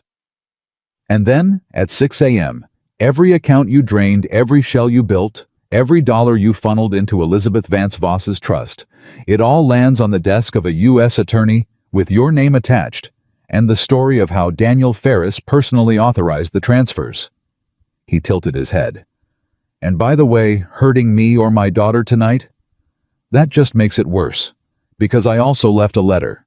It says if anything happens to Marcus Reed, or to a little girl named Lily, or to a security guard named Terrence, or to a repair shop owner named Ray, look at Daniel Ferris first." He smiled without any warmth at all. "I've had 6 years to think about how to do this right. You've had 2 days to catch up. It's not a fair fight, Daniel, and it never was." Ferris stared at him. And Penelope, listening to dead silence on a phone in a dark car across the street, was already moving because Marcus had said something to her hours ago that she hadn't understood at the time. "If it goes bad in there, don't wait for me." But he'd also said something else quieter that she'd only half heard. "If I ever go quiet on that phone, you make the call." She made the call. Not to Terrence, not to Ray. To the number Marcus had made her memorize that afternoon, the number he'd said was insurance, the number she hadn't asked about because there hadn't been time. It rang once. "This is Special Agent Dana Whitfield," a woman's voice said. "Financial crimes. Who is this?" And Penelope understood all at once what Marcus had done while she thought he was only pulling the money map. He hadn't just built the case. He'd already handed it to someone. Days of caution, and then the boldest move of all, not waiting for the perfect moment, but calling the FBI himself quietly and telling them exactly when and where the last piece would be. "My name is Penelope Castellano," she said. "The man you've been talking to is inside Castellano Tower 29th floor right now with Daniel Ferris and 2 men, and I think they're about to hurt him." "We know," Agent Whitfield said. "We're already in the building. Stay in your car, Ms. Castellano. It's almost over." Upstairs, Daniel Ferris was still holding his signal jammer, still trying to decide whether Marcus was bluffing, when the door behind him opened and a voice said, "Daniel Ferris, FBI. Put the device down and step away from Mr. Reed." Ferris turned white. There were 6 of them, agents in dark jackets, and they came into the room fast and clean, and Marcus Reed simply stepped aside and let them, because this was the part he'd planned from the very beginning. Not a fight in a room, but a door opening at exactly the right moment. "You called them," Ferris said. His voice had gone hollow. "When? When did you?" "This afternoon," Marcus said, "while you thought I was still running scared. See, that was your whole problem, Daniel. You thought this was a chase. You thought I was prey trying to get away." He watched the agents put Ferris's men against the wall. "It was never a chase. It was a trap. And you walked right into the middle of it in your own building holding a signal jammer that a nice agent is going to enjoy explaining to a judge tonight on camera on this floor with your fingerprints all over $300 million in stolen money." He picked up his phone, still connected, and spoke into it. "Penelope, it's done. Tell Ray to stand down, but tell him the truth. There might really have been people coming, so keep Lily close till morning." "There were people coming." Agent Whitfield's voice cut in on Penelope's line. "We picked them up outside the repair shop 10 minutes ago. Your daughter's safe, Mr. Reed. Nobody got within a block of her." Marcus closed his eyes. For 1 second, just one, the iron went out of him, and he leaned against the desk and breathed. And Penelope, listening, heard the sound a father makes when the thing he feared most doesn't happen. "Okay," he said when he had himself back. "Okay." Daniel Ferris, being read his rights against the wall of the server room where it had all begun 8 months ago, turned his head toward Marcus. "Harold will bury you," he spat. "You think you got me? Harold Vance has been doing this for 20 years. He'll have a dozen lawyers and a story and friends in places you can't even imagine. You got the errand boy Reed. You'll never touch him." Marcus walked over until he was standing right in front of Ferris. "Daniel," he said quietly, "who do you think I sent the trust documents to first? The ones with Elizabeth Vance Voss's name on them. The ones that trace every stolen dollar to Harold's own daughter." He watched the understanding dawn. "Harold's not going to bury me. Harold's going to be too busy watching the FBI freeze his daughter's accounts to bury anybody. And when he finds out you're the one who got caught holding the jammer, the one whose credentials are on every transfer, how long do you think it takes a man like Harold to decide you're the one who takes the fall for all of it? He leaned in. You spent your whole career learning how these men throw people away. You just never thought you'd be the one they threw. Ferris's face crumbled. They took him out in handcuffs at 11:41 that night, out through the lobby of Castellano Tower past the security desk, where Terrence stood very straight and watched a man who'd called him dirt for 2 days get walked out the same doors Penelope had been walked out of 3 days before. Penelope was waiting on the sidewalk when Marcus came out, and she didn't decide to do it. Her body just did it. She crossed the distance between them and threw her arms around him. This man she'd called nothing 8 months ago and held on. You called the FBI this afternoon, she said into his shoulder. You had a plan the whole time and you didn't tell me. I couldn't. Marcus stepped back gently. If it went wrong tonight and they caught you, they'd have gotten it out of you, not because you're weak, but because they'd have used Lily or Terrence or Ray against you, and you'd have talked to protect them same as I would have. The only way to keep everyone safe was for exactly one person to know the whole plan. Me. He looked at her. But I need you to know I trusted you with everything that mattered. I trusted you with my daughter's location. I trusted you to make that call when the phone went quiet. There was only one card I kept, and I kept it because keeping it was the only way this worked.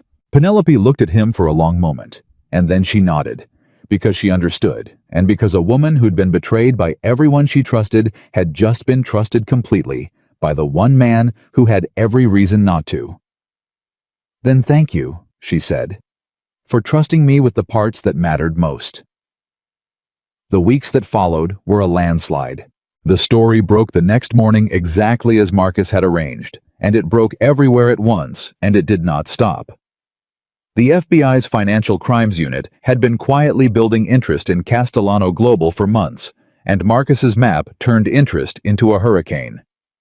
Daniel Ferris, facing decades, did exactly what Marcus had predicted. He talked fast and desperately trading everything he knew about Harold Vance for a sentence that might let him see the outside of a cell before he was an old man. And what he knew was enormous. Harold Vance was arrested 11 days later. Nathan Voss the same afternoon. The trust in Elizabeth Vance Voss's name was frozen, and the $300 million became $400, and then, as investigators followed Marcus's threads backward through the years more. Because Aldrin Sterling had not been the first, and Castellano Global had not been the last. Harold Vance had spent 2 decades doing the exact same thing to company after company, finding a business working his way into its trust, looting it slowly, and burning whoever noticed. Marcus had been one of the ones who noticed. So had Penelope. The difference was that this time 2 of the people Harold Vance had thrown away had found each other. And here was the twist that even Marcus hadn't seen coming. The thing that landed like a physical blow when Agent Whitfield told them the consultant at Aldrin Sterling 6 years ago, the silver-haired man Marcus had seen, but never named the man whose walk he'd recognized in Harold Vance, had been Harold Vance. It really had been him. Marcus had spent 6 years wondering if his memory was playing tricks, if he was seeing connections that weren't there, if the grief had made him paranoid. It hadn't. The same man who destroyed his life at Aldrin Sterling had walked into Castellano Global and tried to do it again. And by pure brutal chance, the janitor mopping the floor on the 29th floor that night had been the one man on Earth who could recognize him. You weren't paranoid, Penelope told him when they got the news. 6 years you wondered if you'd imagined it. You didn't. It was real. All of it was real. Marcus was quiet for a long time, and then he said, Sarah left because she thought I couldn't let it go. She thought I was chasing a ghost. His voice was rough. It wasn't a ghost, I just couldn't prove it wasn't. Until now. The federal investigation recovered most of what had been stolen, not just from Penelope, but from Aldrin Sterling, from the pension funds, from the teachers and firefighters, and a 73-year-old man who worked part-time at a hardware store. Thomas Kane's brother-in-law got a letter months later, informing him that a portion of his stolen retirement had been recovered and returned, and that the men responsible were going to prison. He drove 3 hours to shake Marcus Reed's hand.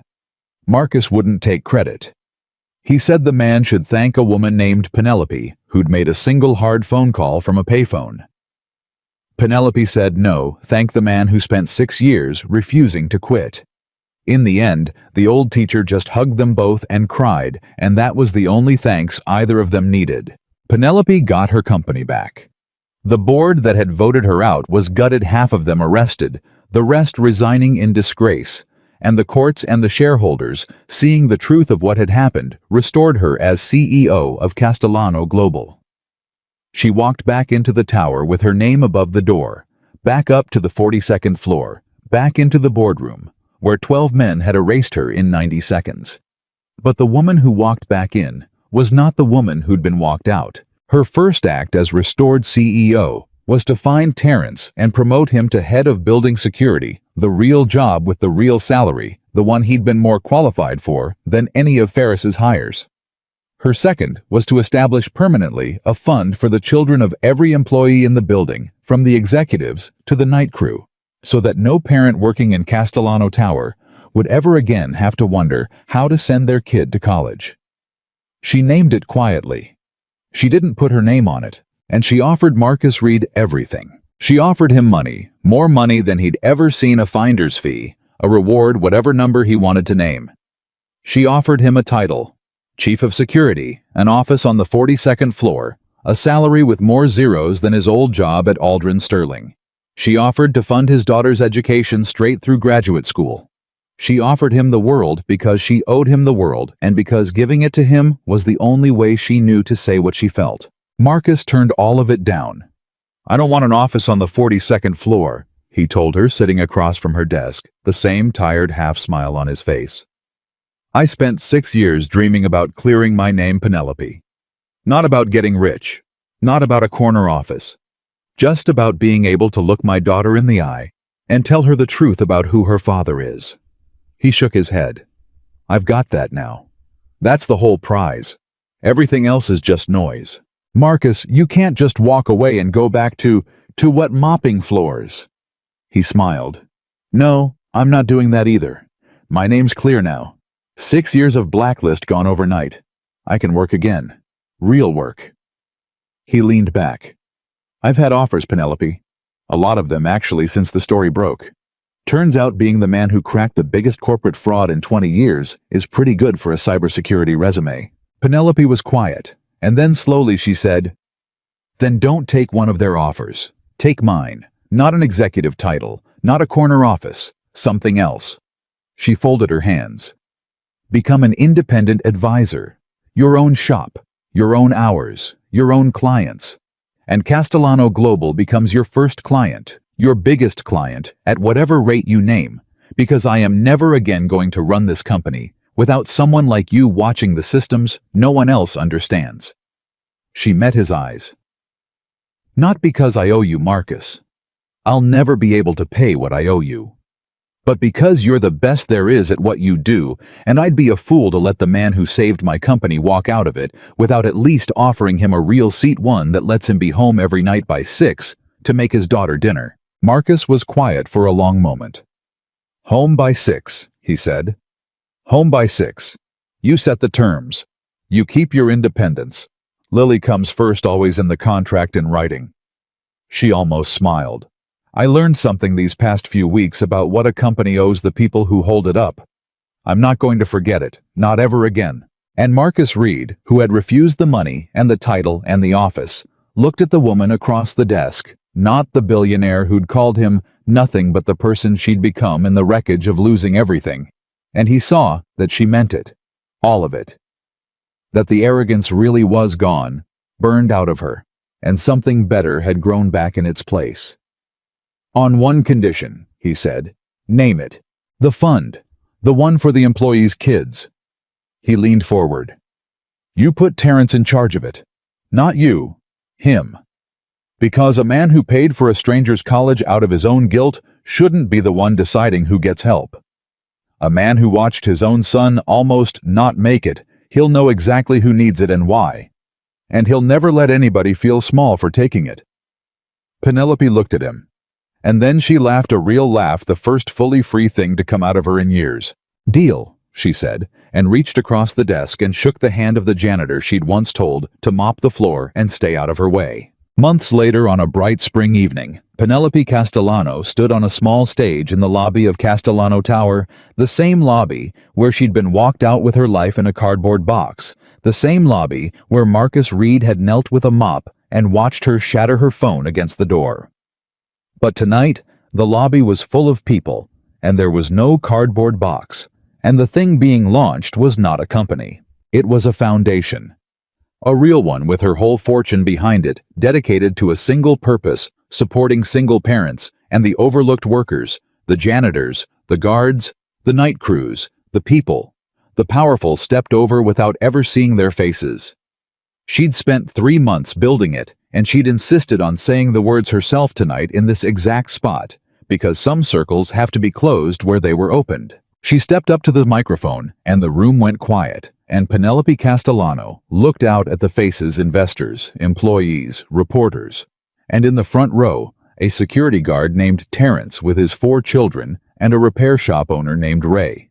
And at the very edge, trying not to be noticed, a man in a plain suit standing beside a little girl with 2 crooked braids.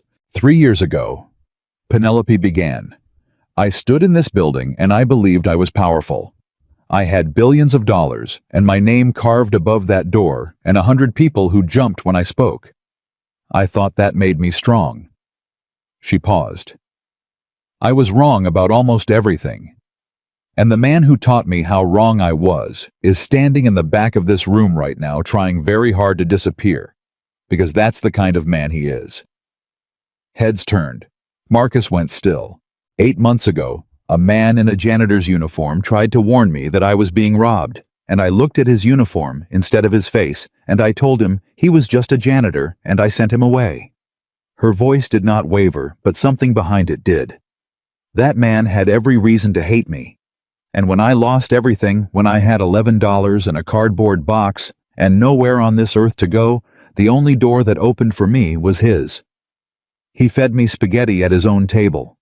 His 6-year-old daughter offered me her Pop-Tart because she thought I was homeless, and she was right, I was. A soft sound moved through the crowd. And then that man, that janitor, risked his life and nearly his daughter's to give me back everything the powerful people I trusted had stolen.